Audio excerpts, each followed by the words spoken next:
ओम श्री गणेशाय नमः।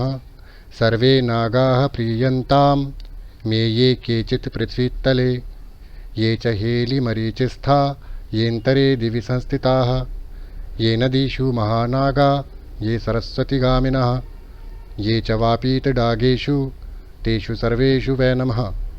अर्थात संपूर्ण आकाश, पृथ्वी, स्वर्ग, सरोवर, तालाबों, नलकूप, सूर्य किरणें आदि जहाँ जहाँ भी नाग देवता विराजमान हैं, वे सभी हमारे दुखों को दूर करके हमें सुख शांतिपूर्वक जीवन दें।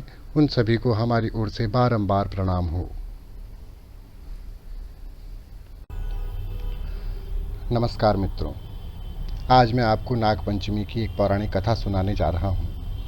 यूँ तो नागपंचमी के संबंध में अनेकों कथाएं कही जाती हैं, किंतु यह कथा अति प्राचीन है और नागपंचमी पर कही सुनी जाती है। एक नगर में एक सेठ था। उसके 7 पुत्र थे और 7 कुलवधुएं।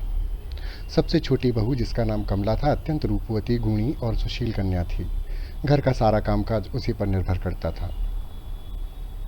एक दिन सेठ ने श्रावण मास में घर की लिपाई पुताई करने के लिए पीली मिट्टी लाने के लिए 7 बहुओं को आदेश दिया। 7 बहुएं एक जंगल की तरफ गईं और पीली मिट्टी की खुदाई करने लगीं। संयोग से खुदाई के समय वहां से एक नाग प्रकट हुआ। 6 बड़ी बहुएं उस नाग को मारने के लिए फावड़ा और कुदाली लेकर के आगे बढ़ीं, किंतु सबसे छोटी बहू कमला ने उन्हें ऐसा करने से रोका और कहा, इस नाग ने आपको कोई क्षति नहीं पहुंचाई है, अतएव इसे जाने दें। नाग वहां से निकला और एक कोने में जाके बैठ गया। जब उन लोगों ने इकट्ठी कर ली सारी मिट्टी, तब बड़ी बहू ने सबसे छोटी बहू से कहा कि ये मिट्टी लो और घर की तरफ चलो। छोटी बहू ने तसले में वो सारी मिट्टी भरी, लेकिन जाने से पहले उसने नाग से कहा कि आप यहाँ विश्राम कीजिए, मैं घर जाकर आपके लिए कुछ भोजन का प्रबंध करके आती हूँ। किंतु घर जाकर वो अपने कामकाज में इतना व्यस्त हो गई कि वो नाग को दिया हुआ अपना वचन भूल गई। सुबह होते ही उसे अपने वचन की याद आई और उसने तुरंत भोजन का प्रबंध किया और जंगल की ओर चल पड़ी। वहां नाग अभी भी उसकी प्रतीक्षा कर रहा था। वहां पहुंचकर उसने नाग से तुरंत क्षमा मांगी और कहा, भैया मुझे अपनी छोटी बहन समझकर क्षमा कर दो, मैं घर के कामकाजों में अपना वचन भूल गई। यह सुनने के बाद वह नाग उसी समय एक सर्प मानव में परिवर्तित हो गया। उसे युवक के रूप में देख के कमला बहुत विचलित हो गई और जोर जोर से रोने लगी। उस सर्प मानव ने कमला से कहा, तुम्हारे वचन भंग के कारण मैं अत्यंत क्रोधित हूँ, किंतु तुमने अभी अभी मुझे अपना भाई स्वीकार किया है, इसलिए मैं तुम्हें क्षमा करता हूँ। ये कहने के बाद कमला ने उसे कहा कि मेरा कोई भाई नहीं था, आज मुझे आपके रूप में अपना भाई भी मिल गया है। नाग उसकी ये बात सुनकर प्रसन्न हुआ और उसे आशीर्वाद देकर वहां से चला गया। घर आने पर कमला ने देखा कि सभी बहुओं के भाई उन्हें अपने अपने मायके ले जाने के लिए आए हुए हैं, किंतु उसका कोई भाई नहीं था, इसलिए वह बाकी कामकाजों में व्यस्त हो गई। अगले दिन वह सर्प मानव सेठ जी के घर में आया और उसने कमला को मायके ले जाने के लिए इजाज़त मांगी। कमला ये देखकर अति प्रसन्न हुई कि उसका भाई भी उसे ले जाने के लिए आया है और वो अपने भाई के साथ चल दी।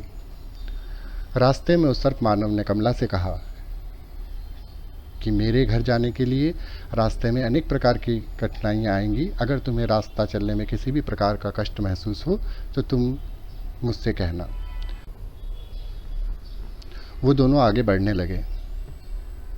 आगे एक जलाशय आया। सर्प मानव ने कहा, अब हमें इस जलाशय के अंदर प्रवेश करना होगा और अगर तुम्हें किसी भी प्रकार का संकट हो रहा है तो मैं नाग के रूप में परिवर्तित हो जाता हूँ, तुम मेरी पूंछ पकड़ करके मार्ग तय करो। इसके पश्चात वो सर्प मानव नाग में परिवर्तित हो गया और कमला ने उनकी पूंछ पकड़ के जल में प्रवेश किया। आगे जाके जलाशय के तल में पहुंचकर वहां से भूमिगत मार्ग से वो लोग नागलोक में पहुंच गए। वहां का वैभव देख करके कमला एकदम अचंभित रह गई और बहुत प्रसन्न हुई। सर्प मानव ने कमला से कहा कि ये तुम्हारा मायका है, तुम जब तक चाहो यहाँ रहो। वहाँ रहते रहते काफ़ी दिन व्यतीत हो गए। एक दिन नाग माता से कमला ने कहा कि आपका पुत्र मेरा धर्म भाई है, लेकिन यहाँ रह कर के मैं उनके लिए कुछ भी खान पान के लिए नहीं कर पा रही हूँ। आप मुझे बताएं कि मैं उन्हें क्या खिलाऊं जिससे वो प्रसन्न हो। नाग माता ने कहा कि जब वो खाने या किसी चीज़ की इच्छा तुमसे कहे तो उन्हें दूध ले जाके पिला देना। संयोग से उस सर्प मानव ने कमला से कहा कि बहन, मुझे कुछ खाने या पीने के लिए दो, अगर दूध मिल जाए तो बहुत ही अच्छा है। नाग माता ने कमला से कहा कि उसको ठंडा दूध ले जाके पिला दो, किंतु कमला ने मन ही मन में सोचा कि किसी को भी ठंडा दूध पिलाना उचित नहीं है। यह सोचकर उसने दूध गर्म किया और सर्प मानव को पीने के लिए दिया। गर्म दूध पीते ही सर्प मानव का फन झुलस गया। ये देख के नाग माता अत्यंत क्रोधित हुई, किंतु सर्प मानव ने उसी समय अपनी माँ को क्रोध करने से मना किया और कहा कि कमला से भूल हो गई है, वो एक साधारण प्राणी है, उसे नहीं मालूम कि मैं ठंडा दूध पीता हूँ। नाग माता ने अपनी विशेष शक्ति से सर्प मानव के फन को पुनः अच्छा कर दिया। उसके कुछ दिन के बाद सर्प मानव से कमला ने अपने पति के पास जाने की इच्छा व्यक्त की। जाते समय नाग माता ने अनेक प्रकार के आभूषण, सोना, चांदी और तरह तरह की बहुमूल्य वस्तुएं उसे उपहार में दी। इसके पश्चात सर्प मानव उसे सेठ के घर में वापस ले आए।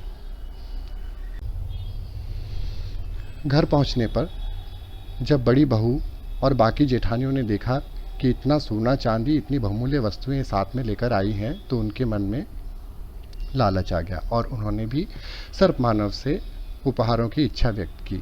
सर्प मानव ने उनके कहे के अनुसार उन सभी के लिए स्वर्ण और चांदी के आभूषण उन्हें प्रस्तुत किए। बड़ी बहू ने यह देखकर सर्प मानव से कहा कि इतनी कीमती चीज़ों की देखभाल और सफाई करने के लिए सोने की झाड़ू भी होनी चाहिए। यह सुनकर सर्प मानव ने बड़ी बहू की इच्छा के अनुसार उसे सोने की झाड़ू भी भेंट में दी। जाते समय सर्प मानव ने कमला को एक मणिमाला भेंट की, जो कि नागमणियों से बनी हुई थी, और कहा इसे अपने भाई की भेंट समझकर सदैव अपने पास रखना। यह कहकर सर्प मानव वहां से चले गए। उस सर्प मणियों से बनी हुई माला को देखकर बाकी सभी जेठानियों को बहुत ईर्ष्या होती थी। उस मणिमाला की सुंदरता पूरे नगर में एक चर्चा का विषय बन गई। बात फैलते फैलते महारानी तक पहुंच गई। महारानी ने महाराजा से हट की कि मुझे वही मणिमाला आप लाके किसी भी कीमत पे दीजिए। राजा ने तुरंत नगर सेठ के यहाँ अपना दूध भेजा और वो मणिमाला देने का आग्रह किया। दूध के मुख से राजाज्ञा सुनकर सेठ घबरा गए और उन्होंने वो माला कमला से लेके दूध के हाथों में सौंप दी। कमला ने उस समय तो कुछ नहीं कहा, किंतु अपने भाई की दी हुई उपहार स्वरूप उस मणिमाला को खो देने का दुख उसके मन में आया और वो विलाप करने लगी। उसी समय वो सर्प मानव वहाँ पर पुनः प्रकट हुआ और उसने कहा, तुम क्यों रोती हो बहन? कमला ने उसे कहा कि राजाज्ञा से ससुर जी ने आपकी दी हुई वो माला महाराज तक पहुँचा दी है। यह सुनकर सर्प मानव अत्यंत क्रोधित हुआ। सर्प मानव ने कहा, चिंता ना करो बहन, जैसे ही वो मणिमाला रानी अपने गले में धारण करेगी, वो माला सर्प में परिवर्तित हो जाएगी और उस माला को सर्प के रूप में बदलते देखकर राजा घबरा जाएगा और तुम्हें बुलाएगा और तुमसे क्षमा मांगेगा और मणिमाला तुम्हें पुनः सौंप देगा। ठीक ऐसा ही हुआ। मणिमाला को जैसे ही रानी ने धारण करने का प्रयास किया, गले में डालते ही मणिमाला एक सर्प के रूप में बदल गई। रानी ये देख के मूर्छित हो गई। राजा ने जब ये देखा तो उसने तुरंत सेठ को और उसकी छोटी बहू को वहां उपस्थित होने का आदेश दिया। सेठ अपनी बहू कमला को लेकर जैसे ही राज दरबार में पहुंचे तो राजा ने कमला पर जादू टोना करने का आरोप लगाया। कमला ने कहा, महाराज, मैं किसी प्रकार का जादू टोना नहीं जानती। ये मणिमाला मेरे भाई ने मुझे उपहार स्वरूप दी थी। मेरे गले में आते ही यह सर्प पुनः मणिमाला में परिवर्तित हो जाएगा। राजा ने सच्चाई जानने के लिए कमला से कहा कि महारानी के गले में पड़े हुए सर्प को तुम अपने गले में धारण कर लो। कमला ने जैसे ही ऐसा किया, वह सर्प पुनः मणिमाला में परिवर्तित हो गया। यह देखकर राजा बहुत आश्चर्यचकित हुआ और उसने कमला से क्षमा मांगी और कमला को अत्यंत उपहार, पुरस्कार, स्वर्ण आभूषण भेंट किए। तत्पश्चात कमला अपने ससुर के साथ वापस अपने घर आई। महाराज द्वारा दिए गए आभूषण, स्वर्ण, चांदी और तरह तरह के बहुमूल्य उपहार लेकर जब कमला अपने ससुर के साथ घर वापस आई तो उसकी बाकी सारी जेठानियाँ ईर्ष्या से जल उठीं और उन्होंने उसके पति से कहा कि तुम्हारी पत्नी इस तरह से धन कहाँ से लेकर आती है, हमें तो इसके लक्षण कुछ अच्छे नहीं दिखाई देते। अपनी जेठानियों के ये कटु वचन सुनकर कमला को अत्यंत दुख हुआ और उसकी आंखें आंसुओं से भर आईं। उसका यह दुख देखकर वह सर्प मानव वहाँ तुरंत प्रकट हुआ और उसने अत्यंत क्रोध किया। उसने कमला के पति और उसकी 6 की 6 जेठानियों से कहा कि तुरंत कमला से क्षमा मांग लें, वरना उनको नागों के कोप का सामना करने के लिए तैयार रहना चाहिए। सर्प मानव को इस तरह क्रोधित होता हुआ देखकर कमला की 6 की 6 जेठानियां डर गईं और उसका पति भी भयभीत हो गया। सर्प मानव ने कमला की जेठानियों से कहा कि वह समय रहते कमला से क्षमा मांग लें, अन्यथा उन्हें नागों के कोप का सामना करना होगा। कमला की जेठानियों ने कमला से क्षमा मांगी और उसके पति ने भी सर्प मानव का सम्मान किया। सर्प मानव संतुष्ट हुए और उन्होंने कमला के पति से कहा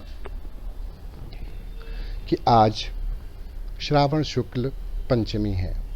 आज के दिन जो भी नारी हम नागों को अपना भाई मान के पूजा अर्चना करेंगी, उनके परिवार पर कभी भी नागों द्वारा किसी प्रकार का कोप नहीं होगा और वो नाग भय से हमेशा के लिए मुक्त रहेंगी। और कहा जाता है कि उसी दिन से नाग पंचमी का यह त्यौहार पूरे देश में मनाया जाता है। जिस प्रकार सर्प मानव ने कमला की सारी परेशानियों को दूर किया, उसे सब संकटों से बचाया, उसी प्रकार हम कामना करते हैं कि नाग पंचमी पर आप लोग भी जब नागराज और नाग देवी की उपासना करेंगे तो वो भी आपको सभी प्रकार के संकटों से बचाएंगे और आपका जीवन खुशहाली से भरपूर हो जाएगा। जय नागदेव, जय नाग देवी। ओम नमः शिवाय।